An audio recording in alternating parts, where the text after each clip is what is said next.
Ayun, so good evening guys. Ngayon po ay Thursday, February 13, 2025. Ayan, bispiras ng Valentine's Day natin. Hopefully, Friday bukas, no? Hindi bloody red yung yung Valentine's Day natin dito sa PSE Market. Ewan ko lang bukas ha.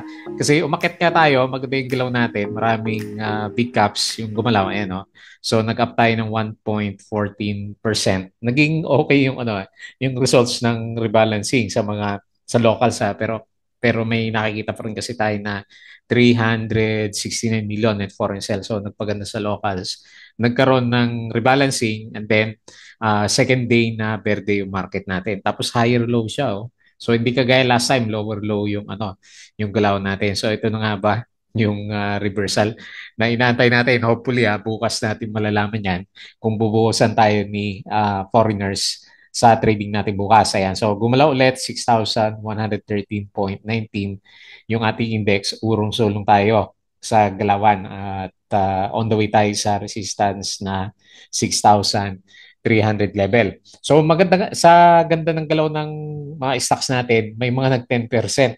So, kagaya nitong si Jollibee natin, nag-up siya ng 10% ba? Big caps. Sobrang lakas ng galaw niya. So, alam niyo na ba yung kwento niya, di ba?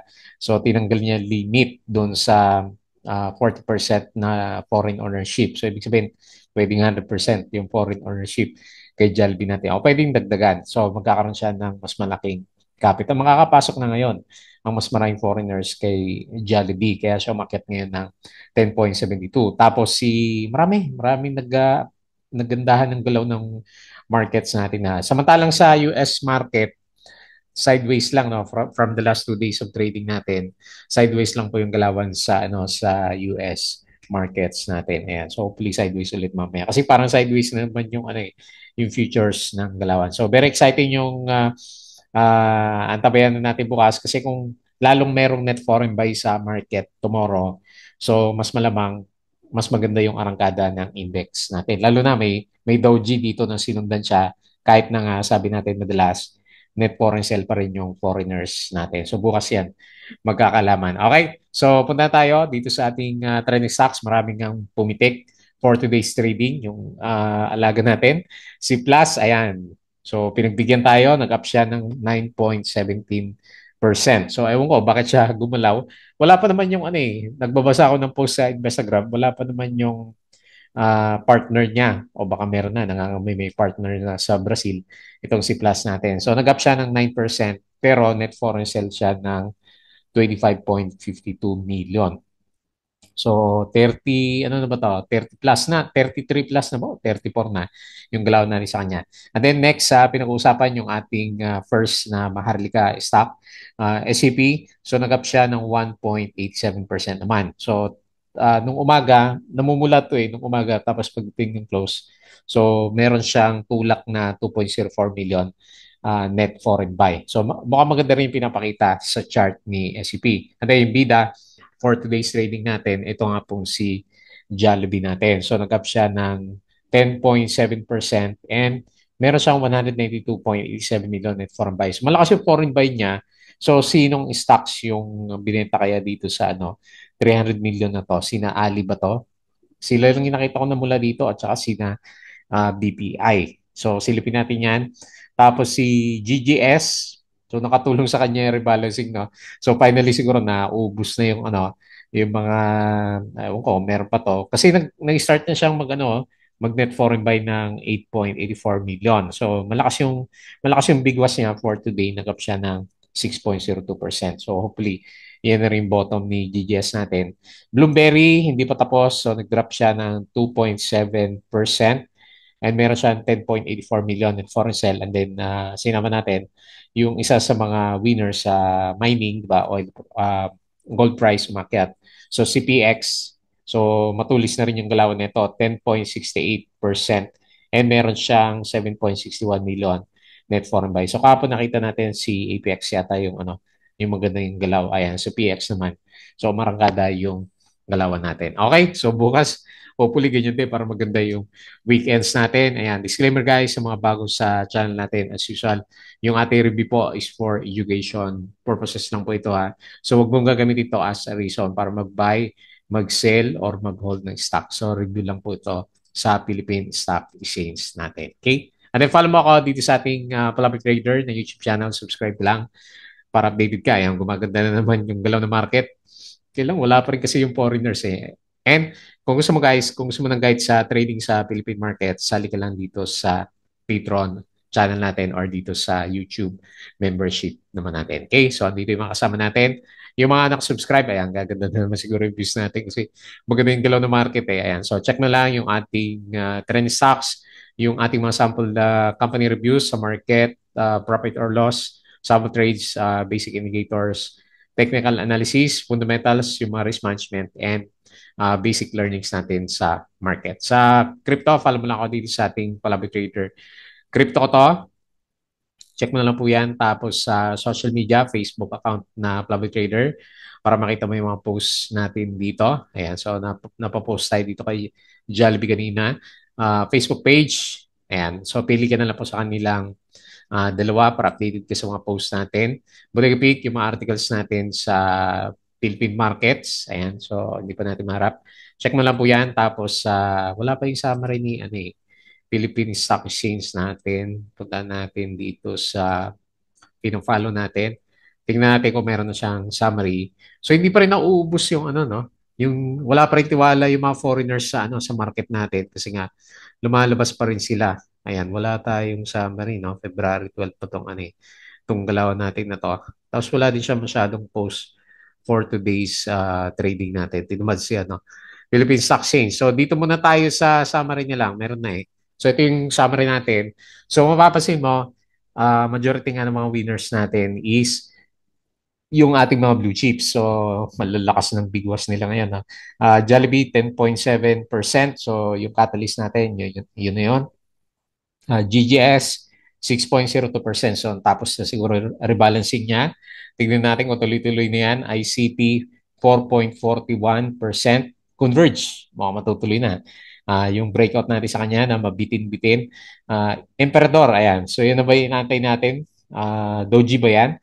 Hindi ko napansin. So, double check natin yung bukas or mamaya. Metrobank, 1.47. SCC, Marangada, 1.39%. Tsaka si LTG, patuloy na umaakyat, 0.71%. So, mahina pa rin si Bloomberry. Siya pala yung nauna dito sa losers, negative 2.7. At saka si CNPF, binabawi niya din yung bounce na nakita na rin sa kanya nung nakaraan. So, negative 2.5%. Tapos si BPI, negative 1.37%. Okay? So, yun po yung summary natin. Net foreign sale pa rin 369 million and meron tayong malakas na galaw for today dahil kay Jollibee, 1.14%. Pero laki nun, 10%. So, grabe yung ginalaw niya. Okay? Foreign funds sold, BDO, BPI, China Bank, CREC, Meralco, Manila Water, CNPF, DNL, FB, AC, Aboites, Ali, REITs, Globe dito at saka si Cebu. Foreign funds bought, PNB, Union Bank, PSE, ASN, APF, Gen, Jollibee Keeper, Costco, GGS, Telconverge, and ICT. And may iba nga pala ako, no? Yung mga kasama ko na, kasi semi-con ako nag-work. Ramdam niyo ba yung tanggalan ngayon? Grabe, at daming tatanggalin sa Intel, 23,000 na katao. Tapos, marami yung mga nag-announce na ST Micro magtatanggal, Nexperia magtatanggal. So, ang dami. Kahit dito sa company namin, magtatanggal din. So, grabe. Yan, kung OFW kayo, so ramdam niyo yung pressure ngayon sa mga trabaho kasi nga potential, di ba? Foreigners kasi tayo eh. So, pwede tayong unahin sa mga matatanggal. Ayan. Alert, BSP holds interest rates steady. Ibig sabihin, mga banks pa rin yung panalo. Ang taas ng interest rates kaya natin, more than 6% pa rin siya, di ba? Ayan. So, Bangko Sentral plans to cut bank's reserve requirement ratio to 5% from 7% fairly soon. Ayan. So, makakatulong ulit sa mga bank na stocks natin. So, hindi binawasan yung interest rates. Ayan, grabe. So, ang taas pa rin ng inflation sa Pinas yan. A-rates, gumalaw yata kanina. Okay, nasama kay DA Market. So, no limit na yung foreign ownership ni Jollibee. So, dapat ganyan gawin alam kong ginawa na to kay, kay Dito, di ba, last time. Ayan. So, pero hindi naman pumitik yung, yung galaw niya. Kasi kumpara sila ng sentiment, di ba? Gokong Waste, GGS, and URC still at oversold. Si Plus, hindi ko rin alam hindi ko rin may hawak tayo na Plus, pero hindi ko alam kung natuloy na. So hanggat may rumors, umakit yung price action na. 35 na pala siya, oh. So on the way na tayo sa 36 pesos. Nasa ano na yung hawak ko dito eh, nasa kasi late na rin ako nakapasok sa kanya. Nasa 70% na. Nagulat din ako eh. Hinayaan ko lang si Plus. Kasi pabagsak lahat, di ba? Wala kang may ibang mapuntahan na stocks. And then, na-timingan natin last time. Ang ganda rin ng galaw niya eh. Buy and hold lang yung ginawa ko dito kay Plus natin. Jollibee 9.96, bida ang saya. Bloomberry secures, hindi nakatulong to sa sentiment eh. 40 billion refinancing for Siler North. Bank lending grew 12%. So Jollibee, yan yung pinaka-catalyst natin sa kanya. Mukhang maganda sa Asia. Mamisilipin natin yan. Bloomberry's Resort has secured 40 billion syndicated refinancing deal to restructure its existing debt. SM remains confident in long-term growth. Ayan, malakas yung si GGS ang namumuna kanina umaga and then suddenly nag-spike Jollibee natin. Okay. AC 820 ang target niya. So mataas. Ali 24 pero current ano ba yan? Target price is 46. So mga 50% pala yung discount ng mga blue chips natin. Yan, si SMPH, wala siyang sinabi. GGS, so bounce sa oversold, sabi nila. Bloomberry, yun yun, URC. Nag-bounce ba to? Hindi ko napansin eh. Share buyback, URC, Robinson Land, Costco, Cebu, ATI, at saka si Ali. Ayan. So, hopefully makatulong kay URC natin dito sa mga share buyback natin.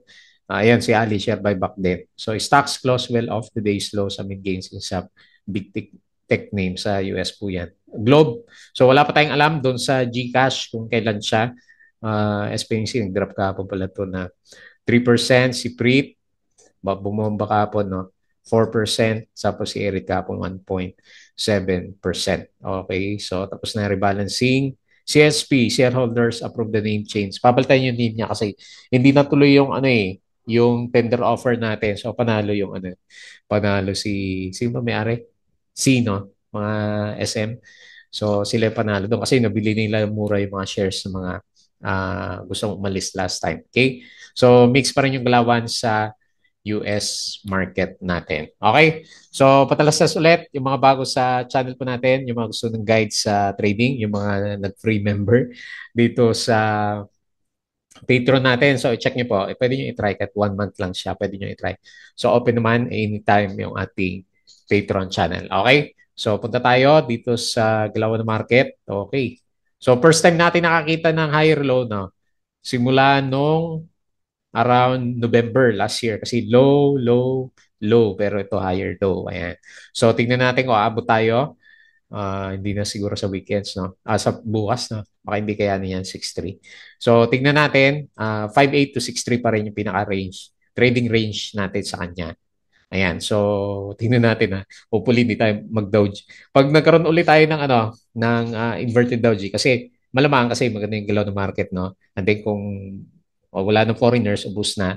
Kung medyo pumasok ulit sila, malamang pumitik bukas yung galawan ni PSE. So, assuming walang ma-negative nyo sa and ang ayaw natin makita sa February 14, Valentine's Day, yung inverted doji. Kasi most likely, tatouch natin tong MA20, di ba? So, tignan natin bukas kung kayang itulak to ng foreigners natin. So parang hindi yata matutuloy yung double bottom niya. So ini-expect ko sa kanya double bottom na lang para mas malakas ng konti yung rebound natin. Pero lumalaban na yung price action ni index. Kaya lang wala pa nga rin tayo support ng foreigners, baka hindi rin sustainable na mag-breakout sa MA20. Ayan. So ano sa tingin mo? Bi-breakout na ba tayo bukas? Valentine's Day dito sa market natin. So nasa bearish side pa rin yung RSI level natin. Kasi pinakabuong trend, downtrend pa rin naman, syempre. Kahit na umakyat tayo from the last 2 days sa market natin. Okay? So nakita natin yung mga big caps. Sino ba mga winners? Jollibee. So talagang binomba na 5-minute chart. Okay, so may konting pitik sa closing pero malakas talaga siya. Ayan. So tignan natin 10.7% PX kaya nilagay natin to sa trending stocks may breakout 10% din. Si Plus, yung alaga natin, lumabot to ng 10% kanina, no? So nag-close siya, okay na yan. 9.17%. Huwag naman profit taking bukas. Tapos si GGS 6%, eh nakahinga na. Yung mga holders natin, Fruit, walang volume pero gumagalaw. 4.48 ICT o lumalaban pero lower low siya, no? 4.41% Converge. Breakout na ba? Ayun, no, pa-breakout si Converge natin. Emperador, ayan. Uy, lumalaban na. So 3.31%. FCG, walang volume. 2 point, tatakot pa rin to kay Monte, baka mabuhos eh. STI, nag- nag-inverted daw G. 2.13% SCP, ayan o, lumalaban. 1.87, inverted daw G ba yan? Okay, pwede lumalaban yan. Tapos, sino pa? Wala na, no? SCC, ayun o, breakout si SCC O magbe-breakout pa lang. 1.39 at saka si SM 1.29. Okay? So losers, ABS-P. Nawala na yung balita natin kay ABS-CBN. Minus 15%. Laki ng drop. Ayan. Hanap tayo ng may volume. Ayan, si ABS-CBN minus 4% na. Nawala na yung balita, no? Pag nabuhay na ulit yung balita. Saka ulit babalikan yan. ACNB, nag-drop. DNL, kinain din niya yung uptick niya last time. Negative 2.91, Blueberry. So nag-ukay ulit, minus 2.7. Sino pa? CNPF. Ayun, no? Parang magustong bumalik dito sa 36. Okay. And then si Bell, negative 1.88%. So konti lang yung mga drop ng mga stocks natin. Okay. So maganda yung trading ng PSE market natin. Hopefully, pero nasa bear side pa rin tayo kasi 20% pa rin yung drop. Okay. So mukhang sideways ulit mamaya yung US market. Maganda yan, sideways sa US. Pwedeng bumalik yung foreigners. Negative 0.03%, negative 0.03% Dow Jones sa S&P Futures, Nasdaq Futures 0.13%. European markets, ilang araw na to malakas pa rin siya. Tapos sa Asian markets, mix tayo. So meron pa rin mga mapula na. Ayan. Tapos sa crypto, hindi ko napansin yung crypto kung gumalaw siya. Ayan, hindi ko yata mali yung nabuksan ko. Buksan natin si crypto. Hindi ko napansin yung galaw niya kung gumalaw itong si crypto natin. So, tingnan natin. Ayan, mabagal yung net. Okay. So, nagbe-verde na. Okay. So, 96K pa rin si Bitcoin natin. Hopefully, maka-recover na. Ethereum, 2.6K. BNB, ng cryptos natin. Meron dito 8%. Okay. So, maganda yung galawan ng crypto for today's trading natin. Okay, so balik tayo dito sa ating trending stocks. Okay, so unahin natin si Plus sa listahan natin. Hanggang saan kaya lilipad tong alaga natin? So 35.7 na, no? Taas. Grabing galawan. So babalik ulit natin yung ating trend-based Fibonacci. Saan natin ilalagay? Dito, no? So ito yung pinakamalapit na galaw niya. Okay, so silipin natin. Wala siya resistance so hindi pwede siguro to. Ma-hype tayo pa yan. No? So all-time high si Plus, wala akong makita na resistance. And ang pinaka may lalagay ko lang sa kanya is support. Ayan. So abang-abang na lang sa support yung mga traders na. Meron din no. Kung susundan mo talaga to. Sakto siya dito. Ayan, so sakto sa 35. Ito may usapan natin kapon kay Plus dito sa 35.7. Ayan, so currently nasa resistance level siya. So tignan natin kung sasablay bukas o magbe-breakout pa rin itong si Plus natin. So siguro yun nga, gaya na sabi ko sa inyo kahapon, nung nag-review tayo dito kay Plus, overbought na kasi. So hindi na rin ako masyadong namimili dito kay Plus. Naantay ko na lang kung nasan talaga yung pinaka-peak neto. So, hindi ko inaalis na na pwede pa siya mag-peak. Pero siguro yung mga holders na kagaya ko ang abangan natin sa kanya, Dow G. Kasi ito yung Dow G na magkaroon siya ng reversal. Ito, nagkaroon siya ng mga Dow G. So siguro hanggat wala yung Dow G natin, meron siya dito, inverted doji pero baliktad yung galaw niya. Ayan. So hindi natin ma-predict as of now si Plus kasi umakit pa rin yung price action natin kaya lang nasa overbought condition na nga siya. So ang tanong, gaano siya katagal dito sa overbought condition kasi um, last time, 2 days yata yun, nagkaroon siya net foreign buy and lumalabas ulit siya. So, 25.52 million net foreign sell and 9.17%. Baka pag walang catalyst to, mag-pull back kasi Friday, bukas yung galaw natin. Pero hopefully, kagaya ng mga nag-arangkado ng mga stocks natin, ang nasa recent memory ko lang si Converge.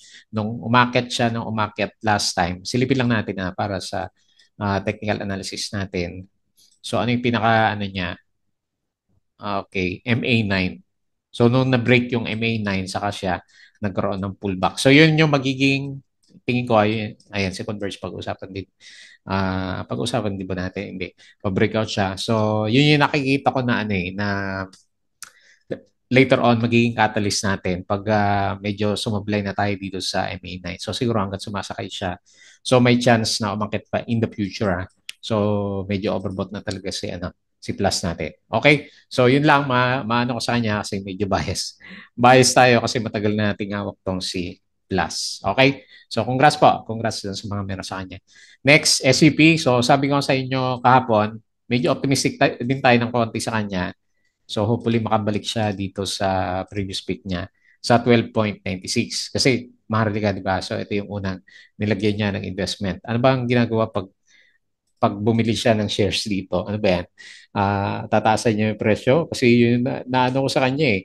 Yung nakikita ko kay NGCP tinataasan yung presyo ng kuryente. So tignan na lang natin, ewan ko paano niya iano yung investment niya, anong tulong ng government para lalong tumaas pa yung price niya. Pero siya kasi yung first na stock, di ba, na binilhan ng shares ni Maharlika natin, Maharlika Investment. Okay? So 1.87% and 2.04 million. May konti siyang tulak and nasa bullish side din yung RSI level natin. So maganda, meron siya malakas na, actually malakas yung volume 145.05 million. Okay? So good vibes tayo kay SCP. Jollibee, ewan ko lang to bukas So first time natin makakita ulit ng malakas na galaw niya. Tagal na, no? Last time na gumalaw siya ng ganyan. So birang gumalaw ng ganyan kalaki si Jollibee. So yun nga, yung floodgates natin sa kanya ng foreigners, tinanggal na niya. So sabi niya, di ba, doon sa disclosure, 40% lang yung foreign ownership, pero ngayon tinanggal na niya. So pwedeng dagdagan pa yon ng foreigners. So pwede na mag-invest yung foreigner sa kanya. So kay ano ba to? Kay Duterte pa ba tong batas na to? Alam ko kay President Duterte pa tong yung mga ownership ng foreigners o si BBM na ayan, confirm nyo nila yung mga sumusubaybay sa politics natin. Okay, so very good. Naging good catalyst sa kanya yun. So nakabalik na ulit tayo sa support na 254. So tingin natin magandang catalyst yan para tumuloy yung price action natin. Lalo na meron tayong net foreign buy na 192.87 million. Kaya lang, very unusual nga sa blue chip na lumipad ng ganito kalakas, 10.72%. Ayan, panalo yung mga nag-bargain hunting kay Jollibee natin kasi bobombahin pala for today's trading natin. Ang lalaki din ng range niya, oh. Pero kung titignan mo, di ba, talagang dun sa pinaka-bottom ng niya, bumabalik siya. So, kung sumasabay ka lang sa trend niya, pwede kang bumili sa mga support level naman niya. Ayan. So, anyway, nagkataon. Maganda ulit yung galawan natin sa kanya. Okay? Interesting. Gusto ko din makita kung ano yung galaw nito for the coming few days. And then, si GGS din natin, good sign para sa mga blue chips. So, nag-Dow G pala kahapon, no? Ayan. So, mukhang naging catalyst yung Dow G, Okay. So, nag-bargain hunting. Sabi naman ng iba, bargain hunting lang yung nangyari sa kanya. So, tignan natin. Hopefully, hindi maging kagaya ng ginalaw ni PSE na parang divided cut bounce, diba? Ang lakas tapos biglang lumagapak din siya. So, bukas natin makikita kung may follow-up si GGS. Baka ito na yung inaantay natin na reversal naman sa kanya. So, first time, meron siya ulit net foreign buy na 8.84 million and meron siya 6% na galaw. Pero mind nyo, nasa bear side pa rin din si GGS kasi nga hindi siya makalampas dito sa MA20. Kumbaga pre-fall pa rin siya. So at least ngayon medyo nabawasan yung tension kay GGS natin kasi bumabalik na yung ibang traders natin. Ito ang isa, si Bloom, hindi pa nakakabalik yung sentiment ng market sa kanya. Wala pa yung Dow Jones, no? Baka nag-aantay din to ng double bottom konti pa siguro dito sa 3.4. So kasi red na naman yung ano yung kandila natin sa kanya. And then nauntog siya dito sa RSI 50 level. So talagang nasa bear side pa rin ng market si ang Bloomberry natin. So wala pa sa mga holders natin. Lalo na pag titignan mo yung galaw niya, mapansin mo ba bukod sa pababa, puro red yung yung candle natin sa kanya, no? Mas marami kaysa verde. So hopefully maka-recover na rin to.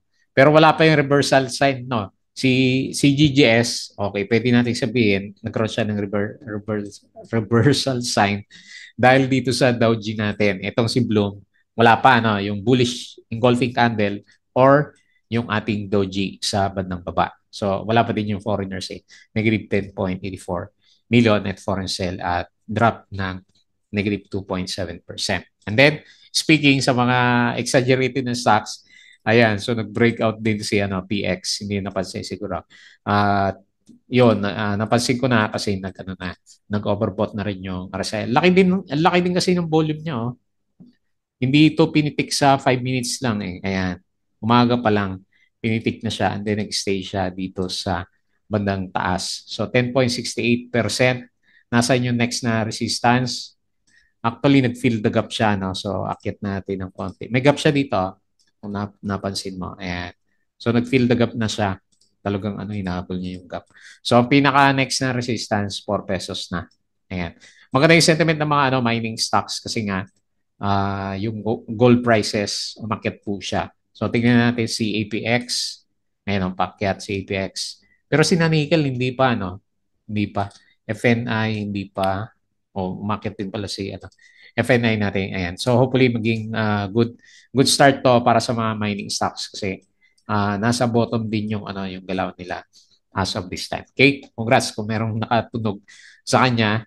So, kasi kahapon parang ang inverted doji yung candle natin. Pero anyway, very strong yung opening niya. At binomba siya ng, laki din niya, no? 132 million na traded volume para kay Plus. Okay? Rather PX. Okay, so yun lang muna yung ating galawan. Hopefully, Valentine's Day na po bukas. Hindi naman holiday. Pero hopefully, hindi bloody red yung closing natin. Wala pa rin kasi yung foreigners. Kaya hindi pa rin tayo masyadong kumpiyansa. At yung drawing sa kanya, double bottom pa rin. Okay? So yun na lang muna bago tayo mag-close. Please don't forget to subscribe dito sa ating Palabi Trader na YouTube channel. Join ka sa group guys kung gusto mo ng guide. Crypto ko to, Facebook account. Follow mo na lang. Facebook page, Bodegi Peak, yung article natin, yung ating Twitter, and Patreon channel sa mga gusto ng guide sa trading sa market. Okay? So yun lang. Maraming salamat. Kita po ulit tayo bukas.